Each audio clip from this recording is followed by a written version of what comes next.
Halo Sobat Naik Level, kembali lagi di channel Naik Level. Pada video kali ini kami ingin sharing ya bagaimana teknik mengontrol perilaku agar tidak nyangkut. Ya, ini menyambung dengan kalimat yang Gerham ucapkan di video yang sebelumnya bahwa harga saham dan perilaku pasar tuh kita nggak pernah bisa prediksi. Maka kita harus bisa mengontrol dan memprediksi perilaku kita sendiri, tentunya agar kita tidak nyangkut. Oke, semoga video yang singkat ini bisa memberikan manfaat ya buat teman-teman semua. Kita mulai dulu dari definisi nyangkut teman-teman ya. Karena harus tahu ya, nyangkut itu adalah kondisi di mana seseorang itu tidak tahu harus melakukan apa jika ternyata saham yang dia beli harganya bergerak tidak sesuai dengan harapannya. Dan kemudian hanya mendiamkannya saja dengan harapan suatu saat nanti akan naik kembali.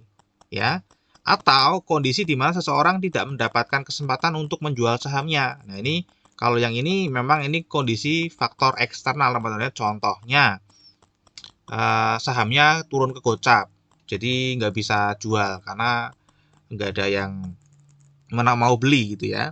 Kemudian sahamnya di suspend, oke ya, jadi mau nggak mau nyangkut teman-teman ya. Jadi ini kondisi di luar ya teman-teman, di luar faktor internal kita. Jadi ini susah, ini memang mau nggak mau ya harus dihadapi teman-teman ya. Contohnya kalau kita mengemudi di jalan raya, kita sudah sangat berhati-hati, sudah sangat mematuhi rambu-rambu lalu lintas, ada aja orang lain yang ternyata menjadi faktor eksternal terjadinya kecelakaan itu ya. Ya, jadi itu memang pasti akan selalu ada teman-teman ya. Nah, yang kita akan bahas adalah yang ini teman-teman ya. Yang pertama, di mana ini adalah faktor internal. Oke, kita akan cek dulu ya, apa sih penyebab nyangkut sebenarnya teman-teman ya. Sebenarnya simpel sekali teman-teman ya. Penyebab nyangkut itu adalah tidak menggunakan analisa dan batasan ketika membeli saham. Sesimpel itu aja. Jadi kalau nggak menggunakan analisa dan batasan ketika membeli saham, artinya mereka membeli saham berdasarkan apa? Berdasarkan greed and fear, atau berdasarkan ini perilaku pasar yang ada di bursa teman-teman ya. Dikuasai greed and fear, takut serakah, pengen cepet profit, akhirnya males melakukan analisa, yang penting beli aja lah, paling ini naik juga nanti, toh nanti kalau misalnya turun pasti akan naik lagi.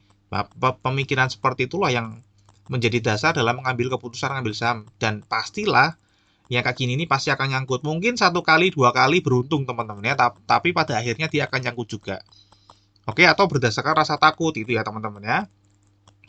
Takut harga turun lagi, misalnya profit sedikit lepas, begitu rugi nggak dilepas-lepas karena takut rugi juga ya. Jadi ini adalah penyebab rasa takut teman-teman ya. Dan bagaimana kita mengontrol perilaku greed and fear ini ya, sebenarnya kita balik aja, yaitu dengan menggunakan analisa dan batasan ketika membeli saham. Sesimpel itu sebenarnya ya teman-teman ya. Cuman ini memang susah dilakukan.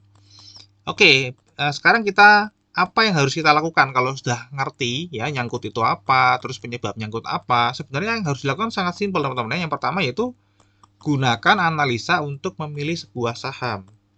Nah, ada analisa yang bisa digunakan, ada 3 teman-teman ya di saham ini. Yang pertama, analisa fundamental. Kalau analisa fundamental ini artinya kita menggunakan laporan keuangan sebagai dasar analisa ya.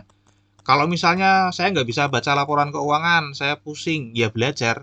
Kalau teman-teman pengen sukses, pasti harus belajar ya. Nggak ada sukses tuh tidak disertai dengan belajar teman-teman ya. Belajar, pasti lama-lama bisa. Kemudian atau males baca laporan keuangan, saya pengennya yang follow big money aja. Ya udah, teman-teman bisa belajar analisa bandarmologi ya. Mengikuti uang besar mengalir kemana, ya udah diikutin aja, yang penting ada analisanya, ada dasar analisanya. Kemudian terakhir saya males lah baca laporan keuangan, apalagi nungguin bandar akumulasi kelamaan, ya udah pakai analisa teknikal yang short term ya. Ini dasarnya adalah pergerakan harga di masa lalu. Kalau tadi bandarmologi dasarnya adalah pergerakan bandar ya teman-teman, dari broker summary. Itu senjatanya adalah broker summary untuk mengecek apakah sedang ada distribusi atau akumulasi. Sedangkan analisa teknikal ini dasarnya adalah pergerakan harga di masa lalu, di mana itu sudah ada di chart atau di sekuritas yang teman-teman miliki, itu pasti sudah menyediakan ya indikator-indikator segala macam. Ya teman-teman harus belajar salah satu dari analisa ini teman-teman ya. Silakan teman-teman bisa pilih. Yang penting teman-teman memiliki analisa sebelum masuk ke dalam sebuah saham. Sejelek-jeleknya analisanya teman-teman itu masih lebih bagus daripada nggak menggunakan analisa sama sekali. Karena apa? Kalau teman-teman saat ini analisanya masih kurang bagus, kalau sering melakukan berulang-ulang kali, pasti lama-lama akan mahir juga gitu ya. Daripada nggak pernah melakukan analisa ya, sampai kapanpun ya nggak akan pernah maju teman-teman ya. Oke, ini yang pertama ya. Jadi gunakan analisa untuk memilih sebuah saham. Silahkan teman-teman pilih ya dari 3 ini ya. Kemudian yang kedua, kalau sudah menggunakan analisa, harus menentukan batasan teman-teman ya. Batasan itu apa ya? Kita harus tahu kapan kita masuk, kapan kita keluar, dan berapa batasan kerugian yang bisa kita tanggung. Ini harus ditentukan teman-teman ya. Contoh di analisa fundamental, apa batasannya untuk masuk misalnya? Kalau analisa fundamental biasanya menganut sistem harga wajar. Oh, harga wajarnya kalau harga sahamnya saat ini di bawah harga wajar, maka saya akan membeli. Nah, sebelum membeli, tentukan dulu exitnya kapan. Oh, kalau misalnya sudah di harga wajarnya, saya akan baru exit.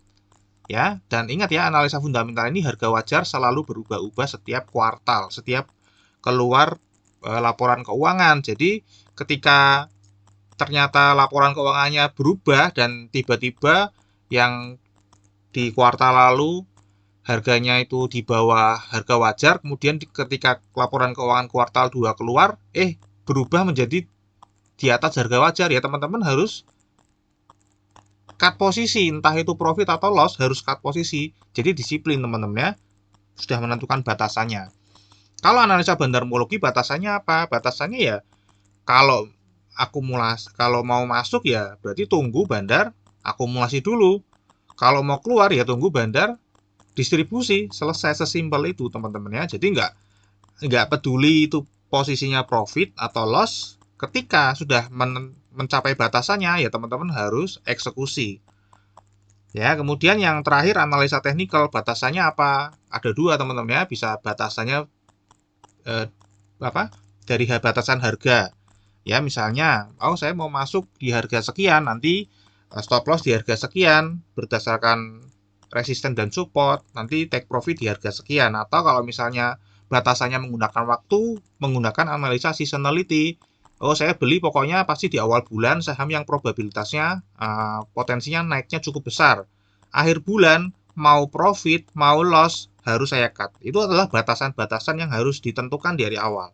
Dan terakhir analisa teknikal itu juga harus menentukan ya maksimal kerugiannya berapa yang bisa ditanggung untuk satu posisi ini ya. Seperti yang kami sering sharing ya, sesuai dengan analisa kami di hari Sabtu dan akhir bulan.